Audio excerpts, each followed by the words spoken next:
saya Agnes Safelita Putri Lestari dengan NPM 104 dari kelas I041. Di sini saya akan memaparkan mengenai materi yang telah saya dapatkan untuk jawaban UAS Teori Administrasi Negara. Jadi, Indonesia itu menggunakan konsep networking governance dalam penanganan COVID-19 dikarenakan pandemi itu adalah merupakan masalah yang sangat besar dan kompleks sehingga tidak mungkin diselesaikan secara pribadi oleh pemerintah.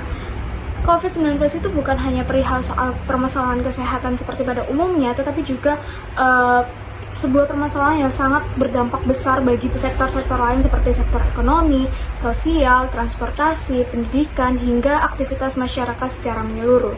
Sehingga dalam menangani kasus ini, pemerintah itu membutuhkan kerjasama dan keterlibatan banyak aktor. Menurut data yang disajikan oleh Komdiki, jumlah kasus COVID-19 tercatat sebanyak 3.293 kasus dalam 1 bulan setelah COVID-19 dinyatakan menyebar di Indonesia. Kondisi ini menunjukkan bahwa penyebaran virus berlangsung cepat dan membutuhkan respon yang cepat pula, sehingga tidak bisa hanya bergantung pada satu aktor. Hal tersebut selaras dengan yang disampaikan oleh Direktur Jenderal WHO, yakni mendorong Indonesia untuk meningkatkan mekanisme respon darurat, termasuk mendeklarasikan situasi darurat nasional, meningkatkan edukasi dan komunikasi risiko kepada masyarakat, memperkuat pelacakan kasus positif, melakukan desentralisasi laboratorium, serta membagikan data secara terbuka terkait pengawasan, pemeriksaan, dan juga penelusuran kontak pasien COVID-19. Jika dilihat dari awal munculnya COVID-19, pemerintah ini tergerak atau berperan sebagai regulator yang langsung mengambil peran dengan menetapkan berbagai kebijakan seperti pembatasan sosial berskala besar atau PSBB yang kemudian menjadi PPKM, lalu juga pemerintah memberikan kebijakan sebuah gerakan 3M, yakni mencuci tangan, memakai masker, dan juga menjaga jarak.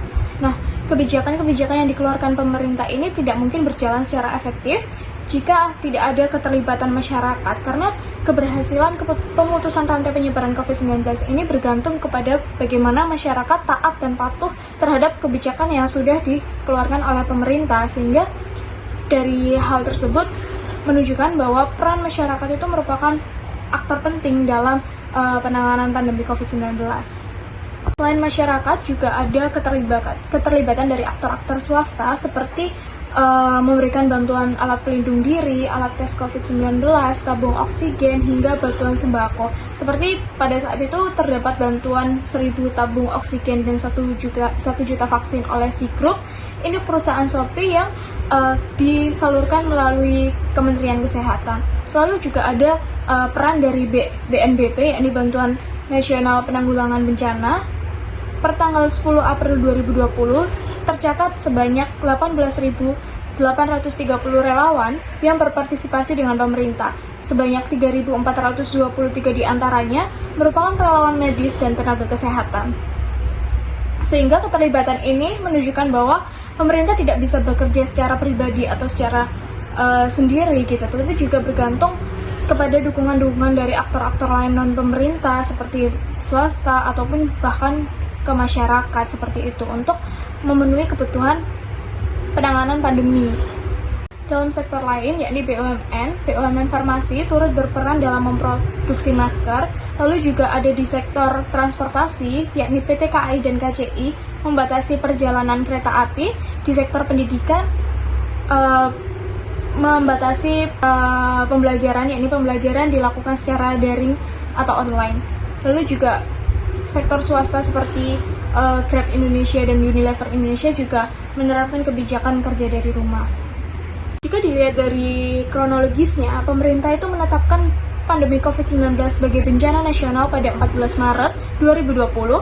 Kemudian pada 15 Maret, Presiden Joko Widodo meminta masyarakat untuk menerapkan jaga jarak sosial. Lalu Kementerian BUMN menginstruksikan pegawai berusia 50 tahun ke atas untuk bekerja dari rumah dikarenakan lansia akan lebih rentan untuk terpapar COVID-19. Lalu pada 16 Maret, Kementerian PAN-RB memperbolehkan ASN untuk bekerja dari rumah sesuai dengan kebutuhan.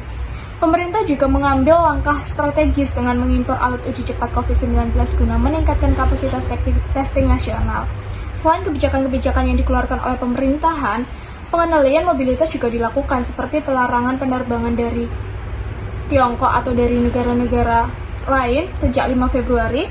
Lalu ada juga pembatasan dari negara-negara tertentu serta penerapan protokol kesehatan di bandara, pelabuhan, dan juga transportasi publik lainnya.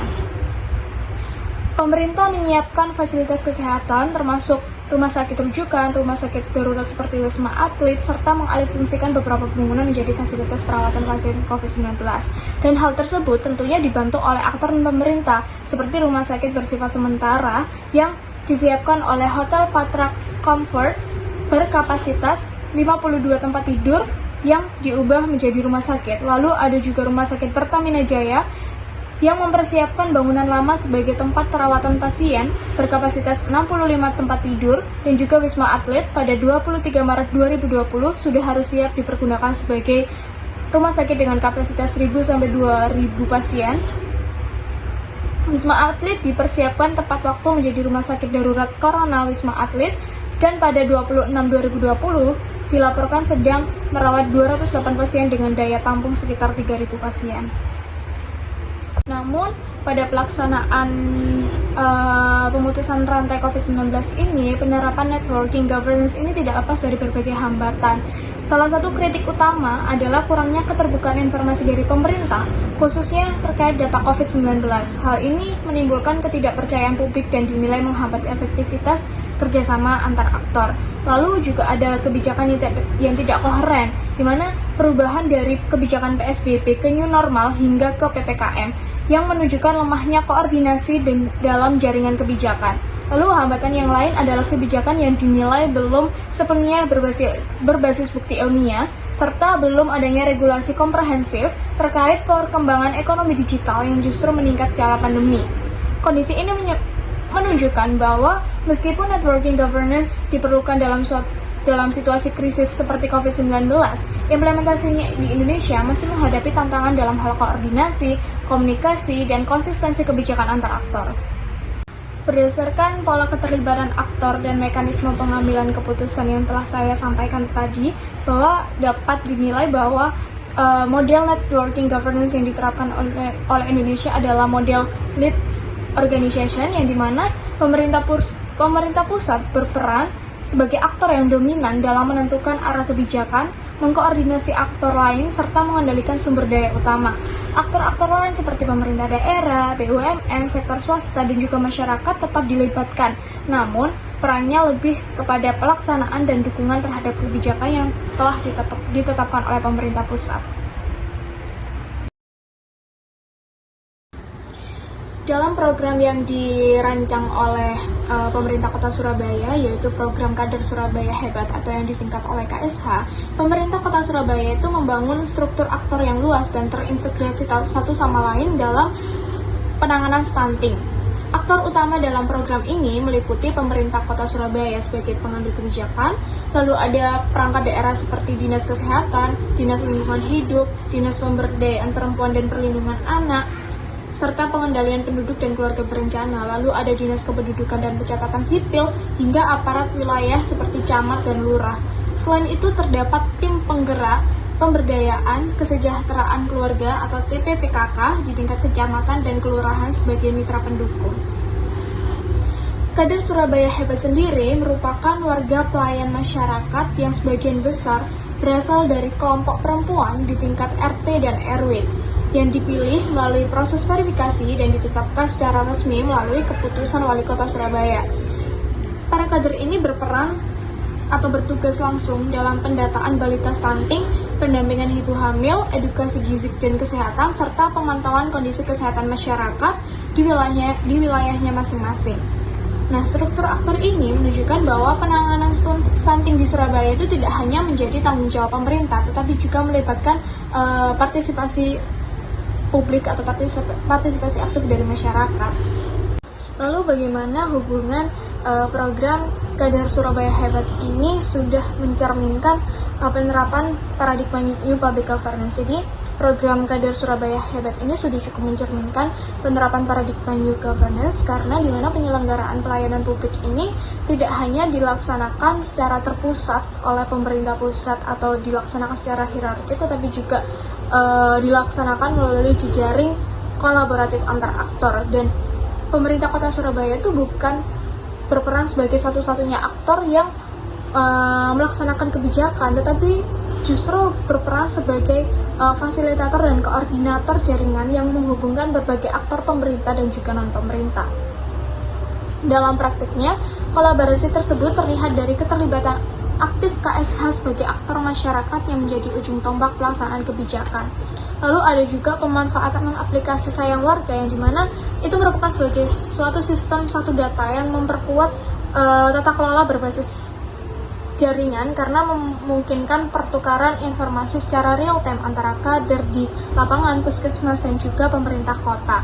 Selain itu ada juga dukungan dari non-pemerintahan seperti penyedia sistem teknologi informasi dan lembaga perbankan daerah, yakni Bank Jatim, yang juga turut berperan untuk memperkuat keberlangsungan program, khususnya dalam aspek pendataan dan administrasi kader. Pola ini tuh menunjukkan bahwa penanganan stunting di Surabaya sudah dijalankan melalui mekanisme kerjasama, saling ketergantungan, kepercayaan antar aktor yang sebagaimana poin-poin tersebut ditekankan dalam paradigma New Public Governance. Lalu selanjutnya yakni keberhasilan pendekatan dari New Public Governance ini tercermin dari adanya outcome yang telah dicapai, yaitu outcome dari kebijakan KSH ini berupa penurunan prevalensi stunting yang signifikan dari yang awalnya sebesar 28,9% pada tahun 2021 hingga menjadi 4,8% pada tahun 2022 dan terus menurun hingga berada pada kisaran 1,6% pada tahun 2023. Sehingga capaian tersebut menegaskan bahwa kolaborasi berbasis jaringan yang mampu meningkatkan efektivitas kebijakan publik dalam menangani permasalahan sosial yang kompleks seperti stunting. Dalam pelaksanaan program Kader Surabaya Hebat ini tentunya tidak lepas dari berbagai hambatan yang ada, meskipun pelaksanaan ini sudah dilaksanakan dengan sebaik mungkin. Dan juga program Kader Surabaya Hebat ini meskipun sudah menunjukkan outcome yang positif, namun tetap ada beberapa hambatan yang menjadi kritik terhadap program Kader Surabaya Hebat ini. Salah satunya adalah mengenai beban kerja kader yang cukup tinggi, mengingat Kader Surabaya Hebat ini tidak hanya menangani permasalahan stunting, tapi juga menangani isu-isu sosial seperti kesehatan ibu dan anak, bahkan hingga ke persoalan lingkungan dan juga kependudukan. Selain itu, adanya keterbatasan sumber daya manusia, serta perbedaan kapasitas dan keterampilan antar kader, terutama dalam penggunaan teknologi digital, turut memengaruhi efektivitas pelaksanaan program tersebut. Lalu ada hambatan lainnya, yakni berkaitan dengan bagaimana koordinasi antar aktor tersebut berjalan gitu. Jadi dinilai bahwa koordinasi antar aktor ini belum sepenuhnya optimal di seluruh wilayah, di masing-masing wilayah itu dalam soal koordinasi itu masih belum optimal, sehingga ada juga tentang tuntutan administratif yang cukup besar bagi kader-kader yang bertugas di lapangan, sehingga kondisi tersebut menuntut penguatan kapasitas kader dan juga penyempurnaan mekanisme koordinasi agar kolaborasi dan koordinasi dalam kerangka New Public Governance yang sudah ditetapkan itu dapat berjalan lebih baik dan juga berkelanjutan. New Public Governance atau yang disingkat sebagai NPG merupakan paradigma yang memandang bahwa kekuasaan tidak hanya dijalankan secara terpusat atau sentralistik, tetapi didistribusikan kepada aktor-aktor lain seperti sektor swasta dan juga masyarakat. Paradigma ini berfokus pada bagaimana kerjasama antar aktor dan juga proses pelayanan serta dampak yang dirasakan dari sebuah kebijakan tersebut. Lalu ada juga value dalam paradigma ini, yaitu ada kepercayaan, hubungan jangka panjang, dan juga kontrak relasional. Pada buku yang diterbitkan yang ditulis oleh Andreas Hektor Krok dan Peter mengatakan bahwa New Public Governance ini membawa perubahan yang signifikan pada administrasi publik dibandingkan dengan paradigma yang sebelumnya. Paradigma ini seringkali dianggap sebagai paradigma yang telah mengubah peran sektor publik dari yang sebelumnya birokrasi yang kaku dan tertutup dikendalikan sepenuhnya oleh pimpinan menjadi penyedia layanan bagi masyarakat. Sehingga dalam hal ini, pelayanan publik tidak hanya terfokus pada pelaksanaan tugas administratif, tetapi juga mencakup berbagai aksi kolaboratif untuk memenuhi kebutuhan masyarakat. Secara teoritis, NPG ini muncul sebagai jawaban atas keterbatasan paradigma New Public Management dan juga Neo-Weberian States yang ditulis pada buku New Public Governance oleh Andreas dan Peter, di mana NPM menekankan pada efisiensi, kinerja, dan juga mekanisme pasar melalui strategi seperti privatisasi, outsourcing, dan juga kontrak kerja yang seringkali dijadikan masyarakat itu dianggap menjadi pengguna atau pelanggan layanan publik atau biasa kita sebut sebagai customer. Lalu di sisi lain, Neo-Weberian State atau NWS itu berusaha untuk memperkuat posisi negara melalui birokrasi Weberian yang telah dimodernisasi, yang tetap mempertahankan hierarki dan kontrol pemerintah sebagai aktor utama. Sedangkan New Public Governance ini berbeda dengan dua pendekatan tersebut, di mana NPG melihat pelayanan publik sebagai hasil dari interaksi dan juga kolaborasi antar aktor yang saling membutuhkan dalam sebuah permasalahan publik. Dalam konteks New Public Governance, pemerintah itu tidak hanya menjadi aktor tunggal yang mendominasi, tetapi juga merupakan bagian dari jaringan tata kelola yang melibatkan berbagai organisasi publik, sektor swasta, dan juga masyarakat sipil. NPG menekankan pentingnya hubungan horizontal, kolaborasi antar organisasi, serta penciptaan nilai publik melalui co-creation dan juga co-production bersama dengan masyarakat. Selain itu, NPG juga tidak hanya berfokus pada aspek eksternal berupa kerjasama antar sektor, tapi juga mendorong transformasi dalam internal sektor publik, di mana hubungan kerja dalam birokrasi menjadi lebih kolaboratif daripada hierarkis. Dengan demikian, paradigma New Public Governance itu dianggap menjadi paradigma yang lebih fleksibel dalam menghadapi kompleksitas permasalahan publik yang semakin hari akan semakin kompleks, sehingga yang tidak bisa diselesaikan secara efektif hanya melalui pendekatan pasar atau kontrol birokrasi semata. Lalu ada juga contoh empiris mengenai penerapan New Public Governance ini, seperti kita bisa mengambil contoh dari adanya kebijakan Smart City atau kota pintar yang telah dilaksanakan di beberapa daerah di Indonesia. Jadi pada Smart City ini pemerintah tidak menjadi aktor tunggal, melainkan juga adanya menjalin kerjasama dan juga jejaring antar aktor yang saling bergantung. Nah, Smart City ini menempatkan pemerintah itu sebagai fasilitator tata kelola, sementara penyediaan layanan publik itu dilakukan secara kolaboratif dengan sektor swasta dan juga partisipasi dari masyarakat. Dalam penerapannya, pemerintah berperan sebagai fasilitator dan juga koordinator yang menetapkan berbagai regulasi atau kebijakan yang mengintegrasikan layanan publik ke dalam sistem digital seperti layanan administrasi kependudukan, perizinan, dan juga sistem-sistem pengaduan masyarakat. Lalu, untuk sektor swasta sendiri itu berperan sebagai penyedia teknologi dan juga inovasi melalui pengembangan aplikasi layanan publik, sistem e-government, command center, jaringan internet, juga pusat data, serta perangkat pendukung seperti CCTV dan juga sektor lalu lintas seperti aplikasi-aplikasi yang kita gunakan pada saat ini seperti aplikasi lapor, juga ada beberapa aplikasi seperti e-health dan lain sebagainya yang bisa kita akses secara online. Itu merupakan peran dari sektor swasta dalam menyediakan teknologi dan juga inovasi menyesuaikan dengan perkembangan zaman. Lalu peran tersebut itu memungkinkan pemerintah menyediakan layanan publik yang lebih responsif dan juga terintegrasi satu sama lain. Sementara itu ada juga peran dari masyarakat sendiri, yaitu sebagai pengguna layanan sekaligus mitra melalui partisipasi dalam sistem pengaduan online, pemanfaatan aplikasi layanan, serta pemberian feedback terhadap kualitas pelayanan publik yang telah diberikan oleh pemerintah, sehingga Pola kolaboratif ini mencerminkan prinsip networking governance, yakni adanya co-creation dan co-production yang menjadi karakter utama dalam paradigma New Public Governance.